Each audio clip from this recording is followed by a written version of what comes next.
ঘটনার উৎপত্তি সড়ক দুর্ঘটনায় মারা যাওয়া বিশ্ববিদ্যালয় শিক্ষার্থী আহসানুল ইসলাম দীপ্তকে ঘিরে। সাধারণ শিক্ষার্থীরা অভিযোগ তোলেন, ঢাকা মেডিকেলে চিকিৎসকের অবহেলায় মৃত্যু হয়েছে তার। মারধর করা হয় দায়িত্বরত এক চিকিৎসককে। শনিবার বিকেলের এই ঘটনার পর ধারালো অস্ত্র নিয়ে মধ্যরাতে আবার হাসপাতালে ঢুকে পড়ে একটি পক্ষ। চালানো হয় ভাঙচুর, আবারও মারধর করা হয় চিকিৎসকদের। এ ঘটনার বিচার দাবিতে রোববার সকাল থেকে হাসপাতালের জরুরি বিভাগ, বহির্বিভাগ সহ ওয়ার্ডে চিকিৎসা সেবা বন্ধ করে দেন চিকিৎসকরা।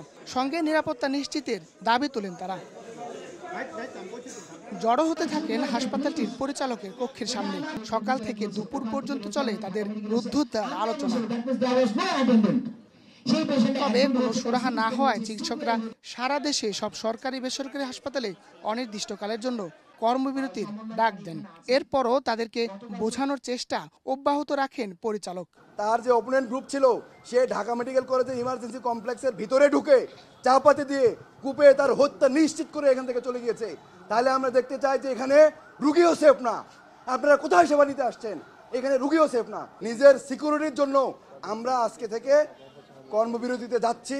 এদিন সকাল থেকে হাসপাতালের জরুরি বিভাগে বাড়তে থাকে আগত রোগীদের ভিড়।